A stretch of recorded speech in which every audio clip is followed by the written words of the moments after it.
Hello, merci beaucoup. Very happy to be here. So I'm hard of hearing with a severe loss, so I'm very happy to come from my community and meet your community. I think it's a great synergy. And yes, with KAMLAYE, we're going to talk about what we are doing in that space. So very honored to be here with you. Yeah. Thank you, and we are honored to have you as well. Thank you. Sure, I'm going to introduce myself. I'm KAMLAYE Etienne, and super happy to be here. And thank you for the invitation. And super also very insightful to hear about everything, all innovation. So I am in my day job a marketing manager at Google, and together with Etienne, we're working on the ATC, and we'll present it a bit more later on what it is. And so I'm an engineer in background. I'm working in Google Workspace, so it's Gmail, Google Drive, Google Meet, but for the businesses, the end users in the education.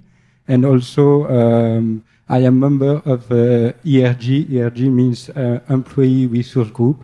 It's like an association from the Disability Alliance. So it means the people with a disability working at Google, their allies, our ecosystems, and so we work on several initiatives in that space. Yeah.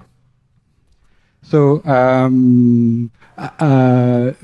Google is well known, and our mission, accessibility is really part of our mission. It's really at the core of it, and our mission is to organize the world's information and to make it universally accessible and useful. And I think the key part is about universally accessible. Sorry, and we want to make sure that our products, our solutions are useful for everyone, and we do not expect that the users adapt to our product. It should be working for them in every kind of situations and needs.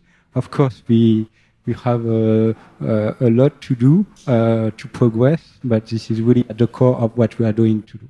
Yeah. There is a big opportunity, of course.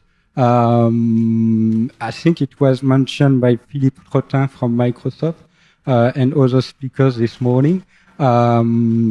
WebIM, this is a foundation, web accessibility in mind. Reports in the regular reports that the top 1 million websites in the world are grossly inaccessible. So that's a huge challenge. So example of why they are not accessible is because they lack of contrast text. There is a miss of alternative text for images. So obviously we cannot fill and solve this gap with human efforts. And that's why we believe with artificial intelligence we can help. So that's what we are trying to work on. It was mentioned a lot. AI can be for the good. It can help. And it can make the lives of many people better. And we are really convinced of it, but we are also humbled that we should not left behind as some users, especially from your community. So that's why it was important for us to be here. Yeah. And now, KAMLAYE, the floor is yours. Thank you. Thank you. So, can you hear me? Yeah. Sorry. Thank you so much, Etienne. So we talked about technology, but beyond technology itself, it is actually really important to focus on user experience. And I'm going to talk a bit more about guided frame, because guided frame is actually a good example of that. It's actually demonstrate how thoughtful design combined with AI can actually make a difference in people's life.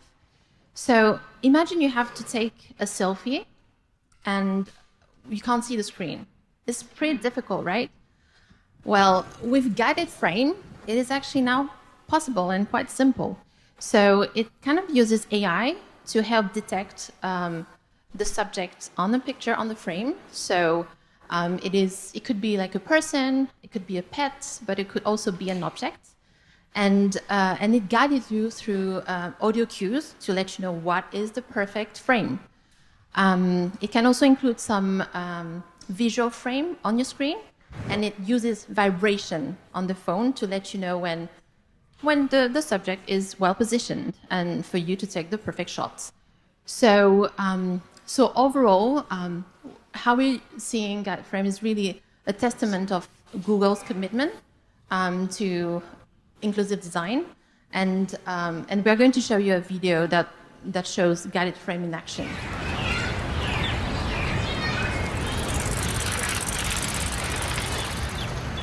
One face cropped. Move your phone down. One face in frame. Hold for photo. Dinner for one. Hello. One face and one head in frame. Look who's here.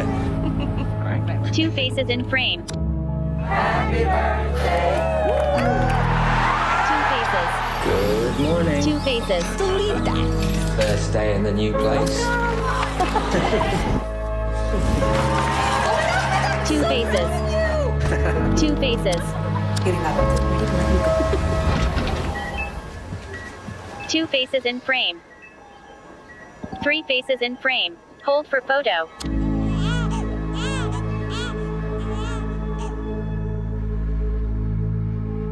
Pretty cool, right? So if we can move to the next slide, please. I'm also super thrilled to announce that we actually launched our very own Accessibility Discovery Center in Paris last week. And actually this Accessibility Center are actually joining a network of similar spaces in cities like, if you move on to the next slide, please. In different cities like London, Munich, Dubai, Milan, etc. And those spaces are actually designed to be a hub for all things accessibility. So inside the ADC, you can experience live streams, for example, with real-time caption. You can also experience guided frame that we just saw earlier. We also have playability, which is a tool that helps to make video games more accessible for people with limited mobility. We have also wide ranges of devices, like the L'Oreal Hapta, for example, which is a maker applicator for people with limited mobility. So overall, our ADC is really a place to learn, to explore, to get inspired by how technology can really empower everyone. And it's about raising awareness, it's about offering hands-on demos, and it's about, obviously, well, great collaboration and partnership and working all together to make the world more accessible. Yeah. And we were honored to have a delegation from Campus Lubrail with Thibaut de Martin-Pré, for example, who came for a private preview of the ADC in Paris. So we were very happy to have them on us. It was just before the launch, a few weeks before. And that's a demonstration of the kind of partnership or engagement that we can have with your community. Yeah. So you can visit the ADC in Paris. So you can email us at adc-paris@google.com, and I will say it in French, adc-paris@google.com. Voilà. Merci beaucoup.